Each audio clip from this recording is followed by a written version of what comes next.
Vous l'aviez traité de tocard, de nulard. Au match aller, vous aviez dit que c'était la faute de Donnarumma. Que si en fait Harvey Elliott avait marqué, c'est la faute de Donnarumma. Parce que Donnarumma devait faire des arrêts et tout cela. Mais aujourd'hui, sincèrement, s'il y a un supporter du Paris Saint-Germain qui ne plébiscite pas Donnarumma, c'est qu'il est malhonnête.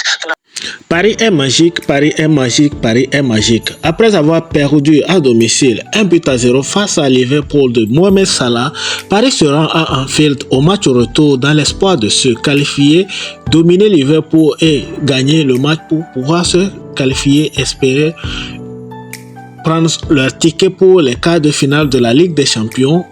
Paris arrive à Anfield. Dans les 10 premières minutes, Liverpool presse très haut, mais les Parisiens n'ont pas reculé. Ils sont toujours en place sans paniquer. À la 12e minute, Ousmane Dembélé ouvre le score, ce qui neutralise le match total. Après le 1-partout, tout est à refaire de chaque côté. Chaque équipe doit marquer pour prendre de l'avantage. Ce qui n'a pas été fait dans les 90 minutes, même dans les temps additionnels, rien n'a été fait. Il faut la prolongation. Même dans la prolongation, rien n'a été fait. Il faut les tirs au but, les pénaltys pour les départager. Ce qui a été fait. Paris prend son ticket pour les quarts de finale. Mais je vais vous laisser regarder quelques réactions et on revient.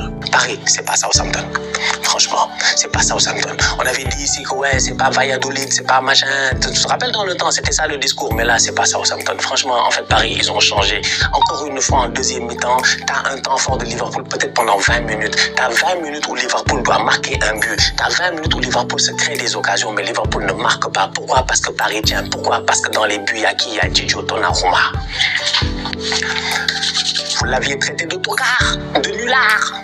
Au match aller, vous aviez dit que c'était la faute de Donnarumma. Que si en fait Harvey Elliott avait marqué, c'est la faute de Donnarumma. Parce que Donnarumma devait faire des arrêts et tout cela. Mais aujourd'hui, sincèrement, s'il y a un supporter du Paris Saint-Germain qui ne plébiscite pas Donnarumma, c'est qu'il est malhonnête. Donnarumma a fait une top rencontre de football. Une top rencontre de football. Dans le deuxième mi-temps, il a été sensationnel, franchement. Il a fait les arrêts, les sorties, tout ce qu'il fallait. Les centres à gauche et à droite, c'est lui qui venait, il sortait. Les boys de Liverpool sur les coups de pied arrêtés, ils étaient 2 ou 3 sur lui. Donnarumma venait, il mettait son au point. Franchement, une top rencontre de Donnarumma qui a été très serein. Une top rencontre de la part de Pacho aussi qui a été très serein. Il est calme, il est posé. Lui, c'est un vrai chef de gang.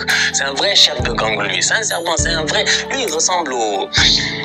Le frérot, là, qui est dans... Peut-être que vous connaissez même pas la ref. Dans Prison Break, saison 3 ou saison 4, quand il va au Panama, à Sonar, il y a le chef de la prison, là. Le grand monsieur noir, là, méchant et tout. Je te jure, il ressemble à Pacho. C'est la même tête que Pacho.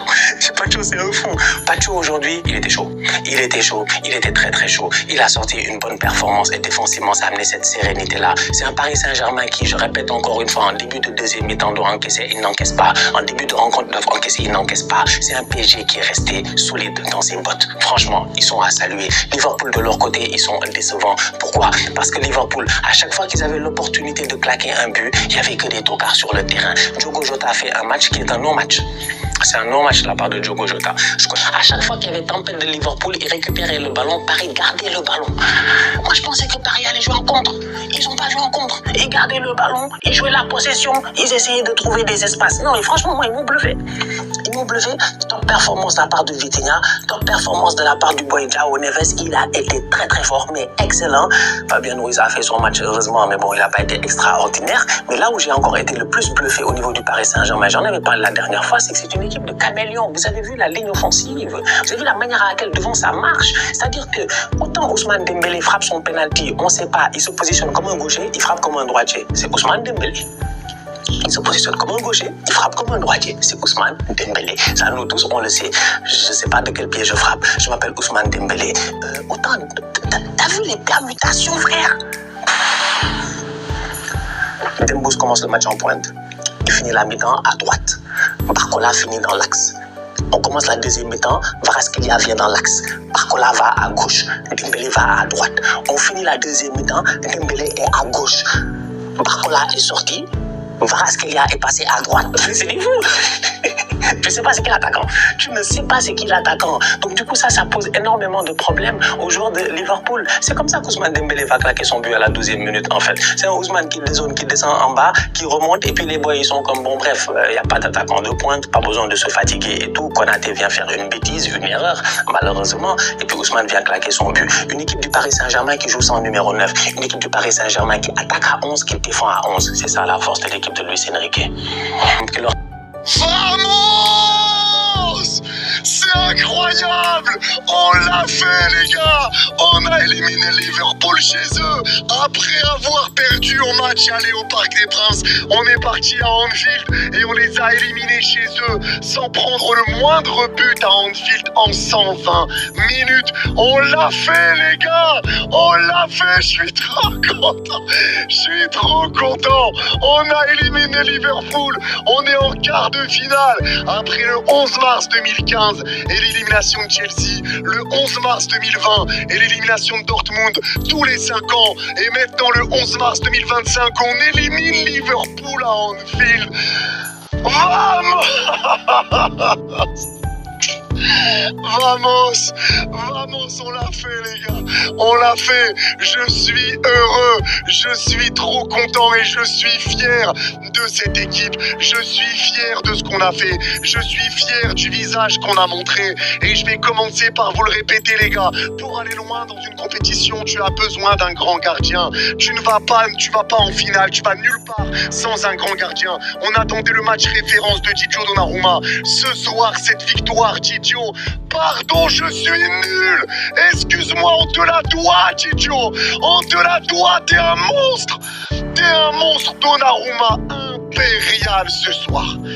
Impérial. Et on va en parler après. Mais les gars, pour toutes les personnes qui nous promettaient l'enfer, qui nous promettaient de sortir et qui voulaient pas nous écouter quand on disait que le PSG jouait bien et qu'on nous disait gna contre Brest, Liverpool c'est pas Brest, c'est marrant contre Saint-Etienne, vous battez Saint-Etienne. Les gars, on vous le disait, le PSG joue bien, reconnaissez-le maintenant. Reconnaissez-le. Et Liverpool a eu des situations, notamment en deuxième mi-temps, on s'est fait peur. Mais aujourd'hui, je suis fier de ce qu'a fait le Paris Saint-Germain. Je suis fier du jeu qu'on a proposé. Je suis fier de ce qu'on a fait. L'état d'esprit de tout le monde a été monstrueux ce soir. Même si on peut parler de la deuxième mi-temps de Fabien Ruiz, où il nous a fait un petit peu peur. Hakimi qui avait un petit peu de mal, mais Hakimi était très souvent tout seul. On mettait le ballon à Hakimi, il était bloqué par 2-3 joueurs de Liverpool, et on se plaint qu'Hakimi rate ses passes. Mais à un moment donné, les gars, fallait aussi lui proposer des solutions et pas lui donner le ballon pour l'excentrer. Il était bloqué par 2-3 joueurs, donc c'était compliqué. Il a mis un petit peu de temps à rentrer dans son match, mais en même temps il n'était pas aidé, il était bien bloqué, il y avait un bon pressing de Liverpool. Aujourd'hui, je suis fier de tout le monde. Comment faire, les gars? Que vous soyez parisien, pas parisien, que je sois parisien, pas parisien, vous savez que je ne le suis pas. Je suis bluffé. Je suis bluffé. Les ressources qu'il fallait pour faire ce qu'ils ont fait là. J'ai des frissons, c'est même pas mon match, c'est même pas le truc, j'ai des frissons. Parce que là, on vit là, ce moment-là que vous êtes en train de mettez un commentaire spécifique, les gars, parce que c'est un moment d'histoire de football, là, ce qu'on vient de vivre. Je suis ému. Je suis ému alors que je suis même pas concerné. Exceptionnel. Bluffant. Historique. On assiste à des secondes là, à des minutes d'histoire de ce sport. Le PSG, on parle pas de n'importe qui comme Liverpool, là, attention, on parle de l'équipe de la saison, parce que je sais que beaucoup, vu que certains n'aiment pas Paris, tous vous avez le droit, vont diminuer Liverpool. Mais ce PSG qui a fait cet exploit en ayant perdu à l'aller après un scénario catastrophique pour le PSG au vu du match, se retrouve sur ce retour à mener 1-0 dans un moment très difficile. Ils ont subi, ils ont pas encaissé.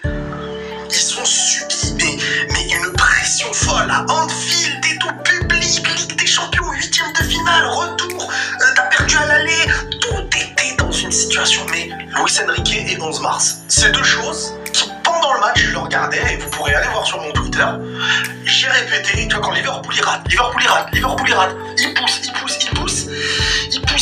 je me suis dit, je me le dis moi-même, la baraka elle est pour vous, le PSG ça se sent, Liverpool ils vont s'en vouloir. Mais non pas parce que le PSG n'a pas joué, non, le PSG a su subir. Le PSG été concentré, d'une concentration rare footballistiquement. On assiste au meilleur PSG de son histoire. Pour moi, là, je vous le dis, on assiste au meilleur PSG de son histoire parce que la consistance de ce qui se passe sur le terrain, elle est hallucinante. Mohamed Salah.